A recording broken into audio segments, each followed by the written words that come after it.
Perkenalkan, nama saya Rohana Malang, NIM saya 2901150119. Saya dari Prodi Akuntansi.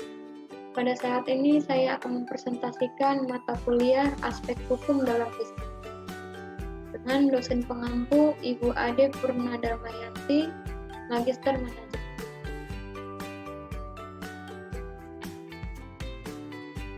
Saya akan mempresentasikan kasus aspek hukum dalam bisnis. Latar belakang perusahaan, Mall Senayan City bergerak di bidang pusat perbelanjaan. Permasalahan yang dihadapi: sengketa tanah seluas 6 hektar antara pengelola Mall Senayan City dengan ahli waris. Analisis permasalahan. Awal terjadinya sengketa tersebut muncul pada tanggal 7 Oktober 2009 yang berawal dari pengaduan dari ahli waris Thoyib bin Kiming yang mengklaim kepemilikan tanah seluas 6 hektar di atas lahan Senayan City. Dan juga pusat pengelola kompleks Gelora Bung Karno tidak terima jika lahan yang dikelola itu tidak memiliki surat-surat tanah. Namun mengenai adanya klaim dari ahli waris almarhum Thoyib bin Kiming terhadap tanah tersebut,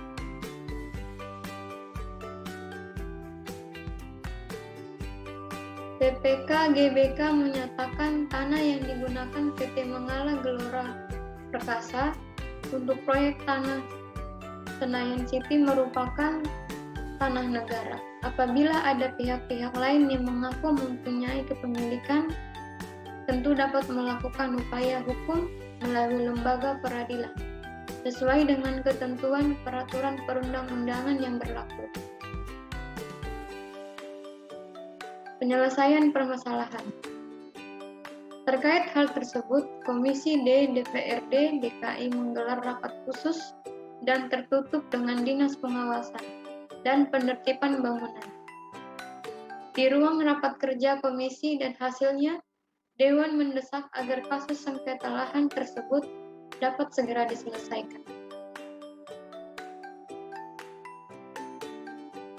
Penyelesaian sengketa hukum atas tanah seperti contoh kasus di atas seharusnya perlu diperhatikan menganggap unsur sumber daya dengan pemanfaatan secara adil, transparan, dan produktif.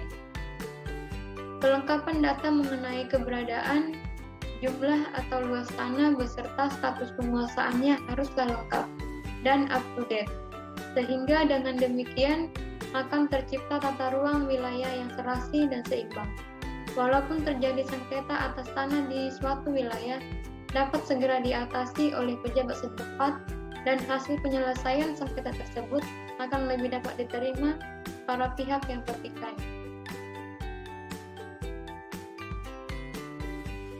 Alasan mengapa menggunakan metode jalur pengadilan. Cara ini merupakan prosedur yang dapat ditempuh seseorang badan hukum perdata apabila tidak puas terhadap suatu tata usaha negara. Bentuk upaya administrasi adalah banding administrasi, yaitu penyelesaian upaya administrasi yang dilakukan oleh instansi atasan atau instansi atasan lainnya dari yang mengeluarkan putusan. Keberatan, yaitu penyelesaian upaya administrasi yang dilakukan sendiri oleh badan atau pejabat tata usaha negara yang mengeluarkan keputusan itu melalui gugatan. Efek penyelesaian pada masyarakat. Adapun jika diamati dari peristiwa terdapat faktor-faktor penyebab terjadinya sengketa tanah serta antara lain dapat berupa faktor internal atau dalam kurung perbedaan kepentingan, batas-batas wilayah yang tidak jelas, serta kekuasaan dan hak. Faktor eksternal, pengembangan zaman dan globalisasi serta perkembangan dalam sektor pariwisata. Faktor-faktor tersebut menyebabkan berupa hanya nilai-nilai, pola perilaku, pandangan hidup dan gaya hidup dari warga masyarakat, serta perubahan pada fungsi kelembagaan masyarakat.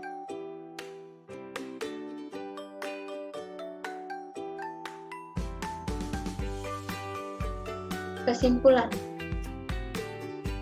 kompleksitas penegakan hukum agraria menjadi persoalan serius. Hal ini didasarkan tanah yang sangat strategis dalam menunjang aktivitas kemajuan ekonomi, sosial, teknologi, dan informasi.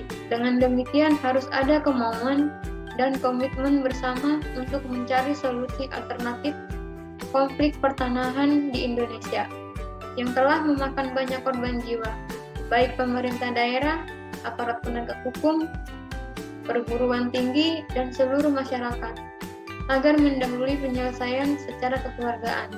Namun apabila belum tercapai, dapat dilakukan melalui mediasi.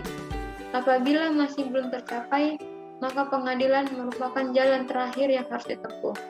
Sehingga keputusan hakim sebagai ultimum remedium atau jalan terakhir dalam sengketa pertanahan, dan siapapun wajib melaksanakan keputusan pengadilan yang berkekuatan hukum tetap karena posisinya sebagai hukum dalam kasus konflik. Saran: untuk mencapai keseimbangan yang harmonis dalam penguasaan tanah, pemerintah harus lebih bersikap netral dalam penyelesaian. Mengingat sejauh ini pemerintah cenderung bersikap represif. Hal ini sangat bisa dicapai apabila pemerintah lebih menggunakan pendekatan secara yuridis dan musyawarah, sehingga bisa tercapai jalan keluar yang bisa diterima oleh semua pihak, dan segera mengambil tindakan tegas terhadap aparat negara yang terbukti melakukan penyelewengan dan penyimpangan dari peraturan yang ada, khususnya dalam menangani konflik di bidang pertanahan. Disarankan pula agar pemerintah daerah atau instansi peka melihat terhadap adanya gerakan-gerakan dalam sengketa antara semua pihak. Pelaksanaan dan penegakan hukum harus berjalan secara konsekuen. Sekian dari presentasi saya ucapkan terima kasih.